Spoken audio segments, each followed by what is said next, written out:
Shalom jemaat Tuhan dimanapun saudara berada, ada sukacita pada pagi hari ini, amin. Mari kita satukan hati kita bersekutu dengan Tuhan. Dan sebelum kita memuji dan memuliakan nama Tuhan, saya mengajak Bapak Ibu Saudara, kita bersatu di dalam doa. Terima kasih Tuhan Yesus Kristus, pada pagi hari ini, jikalau Tuhan masih memberikan kami kesempatan untuk bersekutu, kami sungguh mengucap syukur ya Bapa. Terlebih lagi, jikalau kami pada pagi hari ini, kami masih merasakan ada kesegaran secara jasmani maupun rohani.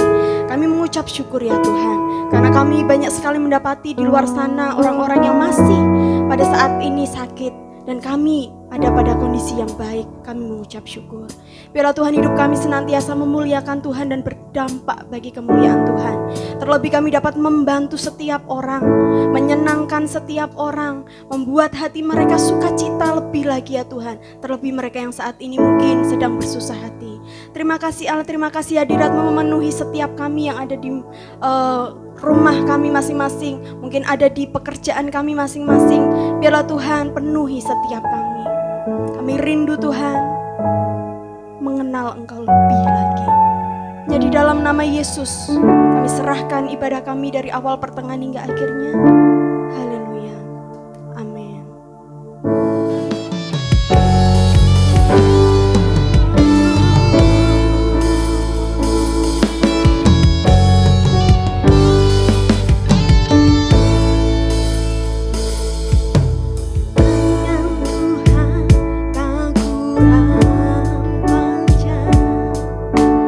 Untuk selalu menolong hidupku.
hebat dan betapa kuat dahsyatnya Allah kita.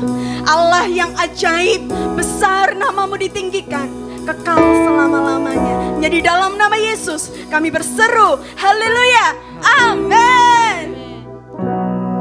Kita pujikan bersama-sama betapa hebat, betapa kuat dahsyatnya Allah kita.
saudara rindu mendengarkan firman Tuhan, amin.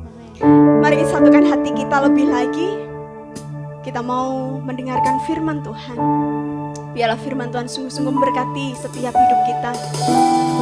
Terima kasih Allah, terima kasih Tuhan Yesus. Terima kasih. Biarlah Engkau berbicara atas setiap kami ya Tuhan. Engkau yang mengerti kedalaman hati kami. Dan Engkau berbicara tepat. Engkau jawaban setiap kami. Kami mau sungguh-sungguh mendengarkan firman-Mu.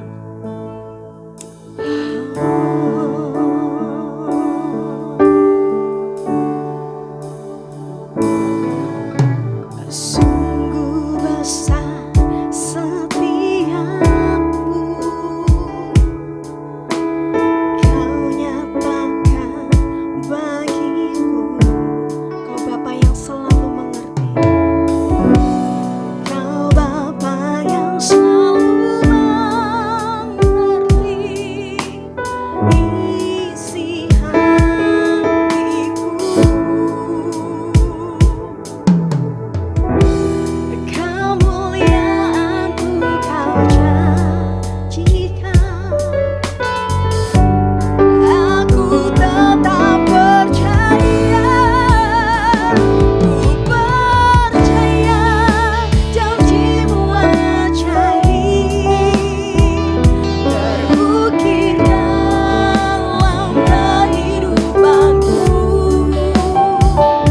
Ku berserah di dalam kekuatan-Mu, hanya segalanya bagiku. Ku percaya, janji-Mu ajaib terbukti dalam kehidupanku. Ku berserah di dalam kekuatan-Mu, ku percaya. Benar Tuhan, kami mau lebih lagi percaya kepada-Mu. Sungguh besar setiamu, sungguh besar setiamu. Kau nyatakan bagiku. Sebab Kau Bapa yang selalu mengerti. Kau Bapa yang selalu mengerti isi hatiku.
kami percayai, yaitu Yesus Kristus, Allah kami yang hidup.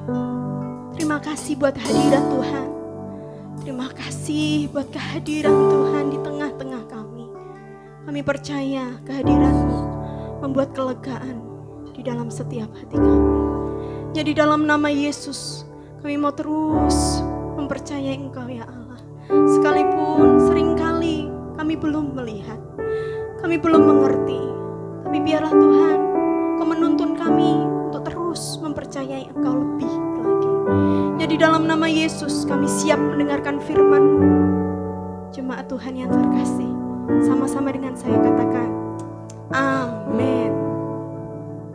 Shalom Bapak Ibu Saudara-saudari yang terkasih dalam nama Tuhan Yesus Kristus. Dimanapun kita berada pada pagi hari ini, saya undang kita boleh sama-sama mendengarkan dan merenungkan kebenaran firman Tuhan. Tema pada pagi hari ini saya beri judul yaitu pengharapan di tengah pergumulan. Seringkali kita menghadapi pergumulan yang mungkin itu kita tidak harapkan, tetapi itu yang terjadi dalam kehidupan kita. Tetapi firman Tuhan, Alkitab mengajarkan di dalam Tuhan kita selalu ada pengharapan. Dan itu yang terjadi juga oleh Bani Asaf Bapak Ibu. Bani Asaf mengalami pergumulan yang kita dapat melihat bersama-sama dalam Mazmur pasal yang ke-73. Di ayat yang pertama dikatakan, Mazmur Asaf, sesungguhnya Allah itu baik bagi mereka yang tulus hatinya, bagi mereka yang bersih hatinya. Tetapi aku, sedikit lagi maka kakiku terpleset, nyaris aku tergelincir.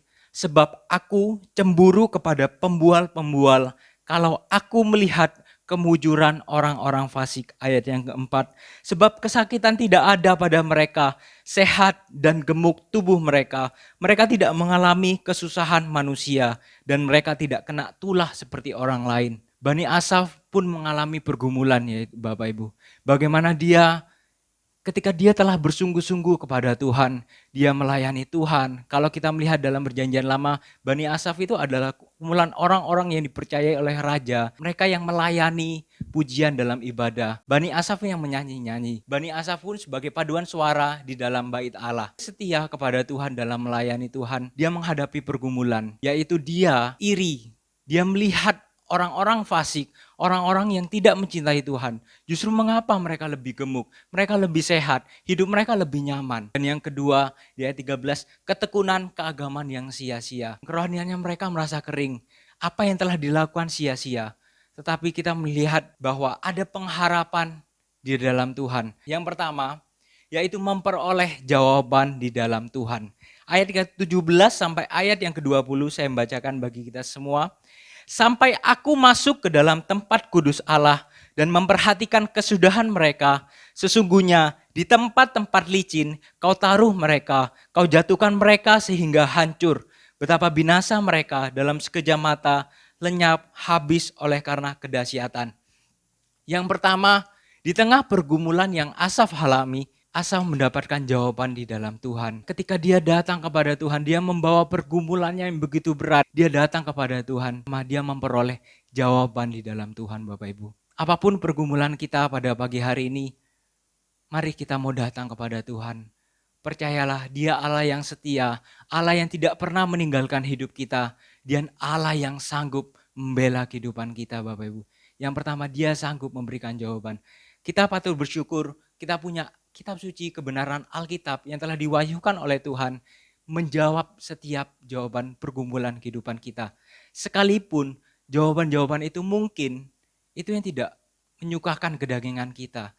Tetapi Alkitab menjawab setiap pergumulan kehidupan kita. Di sana dikatakan Allah adalah hakim yang adil. Bani Asaf bergumul, mengapa orang fasik, orang yang jauh dari Tuhan, hidupnya lebih enak. Dan Bani Asaf orang yang sungguh-sungguh kepada Tuhan, tetapi justru malah hidupnya tidak seenak mereka seperti itu. Tetapi firman Tuhan mengatakan bahwa dia adalah hakim yang adil. Di ayat yang ke-17, sampai aku masuk ke dalam tempat kudus Allah dan memperhatikan kesudahan mereka. Sesungguhnya di tempat-tempat licin kau taruh mereka, kau jatuhkan mereka sehingga hancur. Tuhan memberikan jawaban di tengah pergumulan Asaf bahwa Tuhan memperlihatkan kepada Asaf, kelak orang-orang fasik yang hidupnya enak pada saat ini, mereka akan mengalami apa yang telah mereka tabur. Dan orang benar Tuhan membela, Tuhan yang mengangkat. Dan kalau kita melihat dalam Yakobus 1 ayat 11 bagaimana orang-orang kaya, orang-orang dalam artian orang fasik, mereka adalah seperti rumput yang di tengah terik matahari yang tidak lama akan layu seperti itu. Kalau kita melihat di Yeremia 17 ayat yang 10, saya bacakan, aku Tuhan yang menyelidiki hati, yang menguji batin untuk memberi balasan kepada setiap orang setimpal dengan tingkah langkahnya, setimpal dengan hasil perbuatannya. Allah yang kita sembah adalah Allah yang adil, Allah yang tidak pernah meninggalkan kehidupan kita Bapak Ibu. Saat kita bersungguh-sungguh, kita setia kepada Tuhan, percayalah, apa yang telah kita tabur, kita akan tuai. Dan kalau kita dalam pergumulan kita yang kita alami Bapak Ibu, kita mengalami tekanan, percayalah Tuhan yang memberikan jawaban, Tuhan yang memberikan kelegaan. Yang kedua, Tuhan yang memberikan ketenangan. Kita dapat membuka bersama-sama di ayat 21 sampai ayat 24. Ketika hatiku merasa pahit dan buah pinggangku menusuk-nusuk rasanya, aku dungu dan tidak mengerti, seperti hewan aku di dekatmu. Tetapi aku tetap di dekatmu. Engkau memegang tanganku, dengan nasihatmu engkau menuntun aku, dan kemudian engkau mengangkat aku ke dalam kemuliaannya. Di tengah pergumulan yang Asaf alami, ada ketenangan di dalam Tuhan. Saat dia datang, dia mendekat kepada Tuhan, dia memperoleh kelegaan Bapak Ibu. Ini ada 3 hal. Bagaimana ketenangan yang Asaf alami karena Tuhan yang menyertai. Engkau memegang tanganku.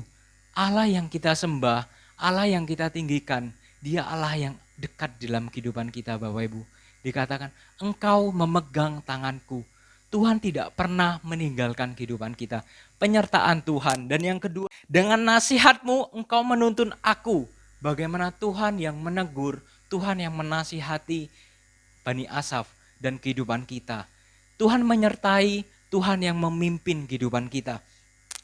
Dengan nasihat engkau menegur aku.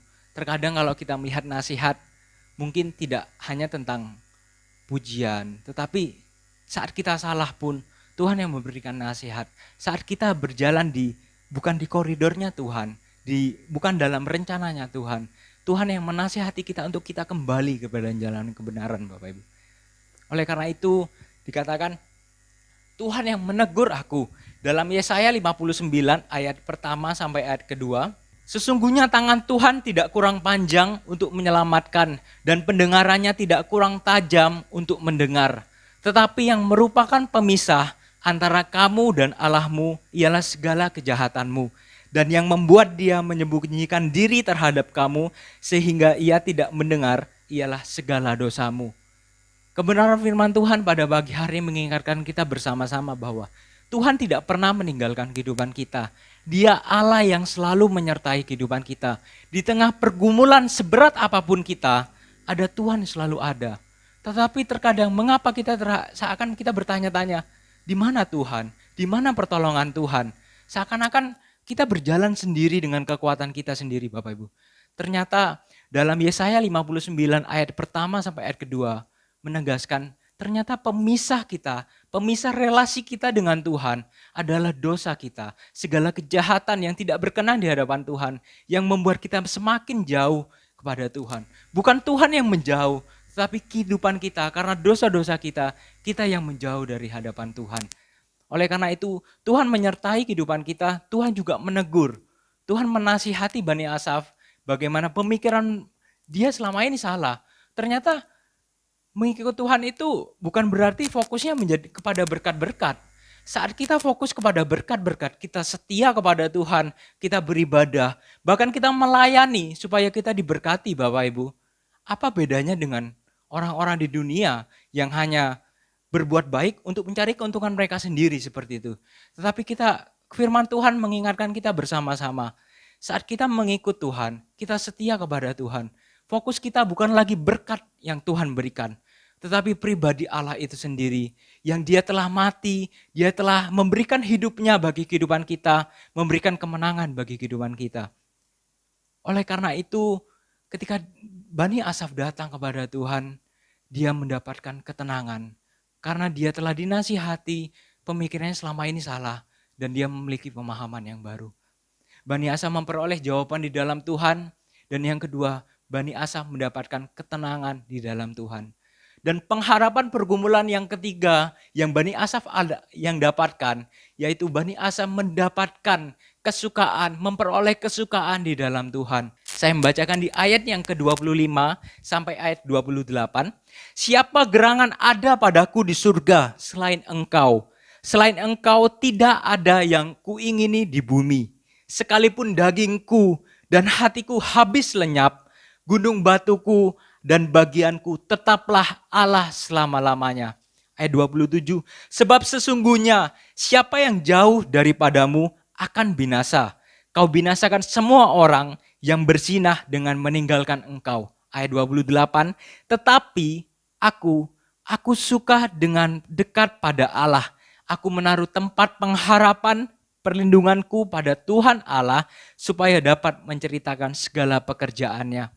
Ketika dia datang kepada Tuhan, dia memperoleh jawaban, dia memperoleh pembaharuan pemikiran, dia memperoleh ketenangan. Dan yang ketiga Bapak Ibu, dia memperoleh kesukaan yang sejati di dalam Tuhan. Percayalah, apapun kesukaan yang kita miliki di dunia ini, semuanya bersifat terbatas Bapak Ibu. Semuanya fana, semuanya hanyalah sementara. Kelak saat kita mengakhiri kehidupan ini, kita kembali kepada Tuhan, kita tidak membawa apa-apa yang terikat di dunia ini Bapak Ibu. Dan yang kita miliki hanya Tuhan Yesus Kristus. Dan itulah Bani Asaf yang Bani Asaf miliki di ayat yang ke-25 sampai ayat 28. Dikatakan, selain engkau tidak ada yang kuingini di bumi. Sekalipun dagingku dan hatiku habis lenyap, gunung batuku dan bagianku tetaplah Allah selama-lamanya. Dia menyadari bahwa kehadiran pribadi Allah yang telah datang bagi kehidupannya, yang telah datang menguatkan kehidupannya, memegang tangannya, menasihati dan mengangkatnya Bapak Ibu. Itu yang menjadi kesukaannya, itu yang menjadi kegembiraannya dibandingkan dengan apapun yang mungkin itu menjadi pergumulan dari ayat-ayat yang pertama. Ketika di awal-awal apa yang menjadi fokusnya itu hal yang bersifat materi, orang-orang fasik mengapa lebih gemuk, mereka lebih menikmati hidup ini daripada kami, orang-orang yang telah tulus hatinya. Tetapi di ayat 25 sampai ayat 28, Bani Asa memperoleh pembaharuan di dalam Tuhan. Dia memperoleh kesukaan di dalam Tuhan. Oleh karena itu di ayat terakhir ayat 28 dengan tegas dikatakan, tetapi aku suka dekat pada Allah. Aku menaruh tempat perlindunganku pada Tuhan Allah supaya dapat menceritakan segala pekerjaannya. Dia menyadari sukacita terbesar, damai sejahtera terbesar hanya kita peroleh ketika kita mendekat kepada sumber sukacita itu sendiri. Sumber damai sejahtera. Saat kita fokus kepada pemberian-pemberiannya, besar kemungkinan Bapak Ibu, kelak kita akan kecewa. Karena Alkitab pun mengajarkan tidak selalu sepanjang kehidupan kita hidup kita selalu enak. Hidup kita selalu melimpah dalam materi seperti itu. Tetapi terkadang Tuhan mengizinkan, Tuhan membawa kita pada zona-zona mungkin kita tidak bayangkan pergumulan itu sangat berat seperti itu. Tetapi percayalah, dalam setiap persoalan yang terjadi dalam kehidupan kita, ada maksud Tuhan yang terbesar, ada rencana Tuhan yang terbaik dalam kehidupan kita. Mungkin menyadarkan kita atas dosa-dosa kita, mungkin menyadarkan kita atau menguji iman kita untuk kita semakin dewasa, kita semakin bertumbuh di dalam Tuhan Bapak Ibu. Dan percayalah saat kita fokus kepada Sang Sumber berkat itu, Dialah yang akan memberikan sukacita, damai sejahtera bagi kehidupan kita. Kita akan merasa cukup atas berkat-berkat Tuhan. Kita akan selalu bersyukur. Mujizat terbesar yang Tuhan berikan bagi kehidupan kita Bapak Ibu. Bagaimana keselamatan yang telah Tuhan nyatakan bagi kehidupan kita. Dia yang telah mati di atas kayu salib, menebus dosa kesalahan kita semua. Dia telah memberikan semuanya bagi kita Bapak Ibu. Oleh karena itu pada pagi hari ini, apa balasan kita? Bagaimana respon kita saat kita telah menerima kasih Tuhan yang begitu besar? Apa kita masih mau main-main kepada Tuhan? Apa kita masih mau menggerutu kepada Tuhan? Kita mengeluh kepada Tuhan. Di tengah pergumulan kita mengeluh, Tuhan mengapa ini pergumulan ini sangat berat? Kita mengeluh dan kita bertanya-tanya, Tuhan Engkau di mana? Bapak Ibu, percayalah, Tuhan Allah kita tidak pernah meninggalkan kita. Dia yang telah mati bagi kehidupan kita. Dia yang ada selalu bagi kehidupan kita, Bapak Ibu. Mari kita meresponi pada pagi hari ini kebenaran firman Tuhan ini. Percayalah ada pengharapan di dalam Tuhan. Dia yang telah memberikan pengharapan. Bagaimana beberapa minggu yang lalu kita memperingati kebangkitan Tuhan. Bagaimana kemenangannya di atas kayu salib menjadi sumber pengharapan kita. Dia yang telah memberikan jaminan akan kehidupan kita, hidup yang kekal, Bapak Ibu. Oleh karena itu pengharapan di dalam pergumulan kita yang pertama, kita memperoleh jawaban di dalam Tuhan. Kita memperoleh jawaban di tengah pergumulan tentang berkat, tentang kesehatan, kesuksesan, tentang masa depan kita, bahkan tentang kehidupan kita, kehidupan yang kekal, kita memperoleh jawaban di dalam Tuhan. Dan yang kedua, kita memperoleh ketenangan di dalam Tuhan. Kita memperoleh kedamaian. Percayalah, tangan Tuhan tidak kurang panjang menolong, membela kehidupan kita. Dia yang selalu ada, dia yang mengangkat kita pada indah pada waktunya. Dan yang ketiga, percayalah Tuhan yang memberikan kesukaan bagi kehidupan kita. Tuhan yang memberikan sukacita, Tuhan yang memberikan damai sejahtera bagi kehidupan kita, Bapak Ibu. Kiranya perenungan kita pada pagi hari ini boleh menjadi berkat bagi setiap kehidupan kita. Percayalah, pengharapan kita di dalam Tuhan selalu ada. Dia Allah yang tidak pernah meninggalkan kehidupan kita. Dia Allah yang selalu ada bagi kehidupan kita. Amin, puji nama Tuhan. Mari Bapak Ibu, sejenak kita merenungkan kebenaran firman Tuhan ini. Kita bersatu hati dalam doa. Tuhan Yesus Kristus, Bapa, kami sungguh mengucap syukur atas firman-Mu yang boleh kami renungkan bersama-sama pada pagi hari ini. Kiranya Tuhan yang menolong setiap kehidupan kami. Untuk kami tidak hanya menjadi pendengar firman-Mu, tetapi kami menjadi pelaku-pelaku firman-Mu ya Bapa. Kiranya Engkau yang menolong setiap kehidupan kami. Di tengah pergumulan kami percaya kami memperoleh pengharapan di dalam Engkau ya Bapa. Engkau yang memberikan jawaban dalam setiap pergumulan kami, dalam setiap pertanyaan hidup kami. Engkau yang memberikan ketenangan, Engkau yang memberikan kesukaan bagi kehidupan kami Bapa. Engkau yang memberikan damai sejahtera, Engkau yang memberikan sukacita itu Tuhan. Terima kasih, kami mengucap syukur kiranya Allah Roh Kudus yang memimpin kehidupan kami, memeteraikan firman-Mu dalam kehidupan kami. Di dalam nama Tuhan Yesus Kristus, haleluya, amin. Puji nama Tuhan, kita akan mendengarkan pengumuman sepekan.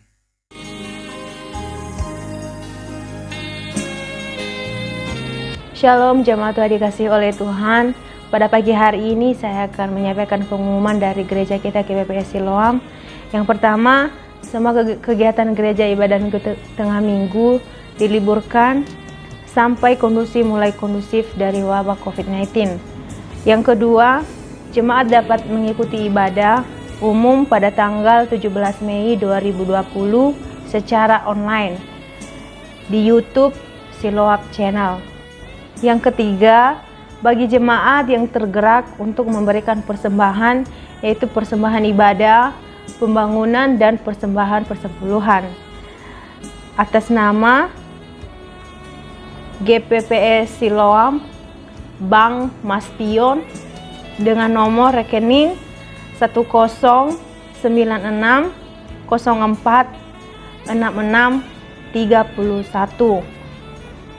Terus yang keempat, gereja mengundang jemaat Tuhan untuk tetap berdoa bagi kebaikan situasi dan kondisi pandemi COVID-19. Baik Bapak Saudara, saya percaya kita semua diberkati dengan kebenaran firman Tuhan dari Mazmur pasal 73, bahwa kita masih punya pengharapan di tengah-tengah pergumulan yang kita hadapi. Baik Bapak Saudara, mari kita akan akhiri ibadah kita pada pagi hari ini. Kita tundukkan kepala kita bersatu dalam doa. Tuhan, terima kasih kami dapat menyelesaikan ibadah kami memuji Tuhan, kami mendengarkan firman Tuhan. Kami percaya Tuhan, kami masih punya pengharapan. Masa depan kami sungguh ada bersama dengan Tuhan. Kami tahu Tuhan, pergumulan yang terjadi dalam hidup kami pun atas izin dan kehendak Tuhan. Tapi Engkau Immanuel tidak pernah meninggalkan kami. Terima kasih Bapak, berkati hamba-Mu Saudara Iskian sudah memberkati kami dengan kebenaran firman Tuhan. Berkati semua pelayan-pelayan Tuhan, berkati gembala kami, berkati gereja kami, berkati kami semuanya supaya kami semakin dekat dengan Tuhan, semakin mengerti kehendak Tuhan melalui peristiwa dalam hidup kami. Kami akan akhiri ibadah kami Tuhan, kami serahkan hidup kami, berkati kesehatan kami, berkati pekerjaan kami, berkati usaha kami, berkati anak-anak kami, berkati pasangan hidup kami. Dan kami percaya Tuhan Engkau yang memberkati, membuat semua berhasil apapun yang kami lakukan untuk kemuliaan nama Tuhan. Terpujilah nama Tuhan. Kami berdoa bagi bangsa kami Indonesia juga Tuhan, pulihkan bangsa kami. Pemerintahan yang berjuang sampai sekarang ini Tuhan, supaya mereka juga Tuhan berikan kekuatan dan hikmat. Warga negara Indonesia juga boleh bekerja sama dengan baik untuk memutus mata rantai penyebaran COVID-19. Terima kasih Bapak, kami tetap percaya damai sejahtera Allah tetap ada dalam hati dan pikiran kami semuanya. Kami bersyukur, kami siap menjadi pelaku kebenaran firman Tuhan. Mari Bapak Saudara, kita angkat tangan kita terima berkat daripada Tuhan. Tuhan memberkati engkau dan melindungi engkau. Tuhan menghadapkan wajahnya kepadamu dan memberi engkau kasih karunia. Tuhan menyinari engkau dengan wajahnya dan memberi engkau damai sejahtera. Terimalah berkat kasih karunia daripada Allah Bapa, cinta kasih dari Tuhan Yesus Kristus, persekutuan, pertolongan dari Roh Kudus menyertai kita, memberkati kita hari ini sampai selama-lamanya. Yang percaya diberkati Tuhan, mari sama-sama kita katakan amin. Selamat hari Minggu, Tuhan Yesus memberkati kita semua.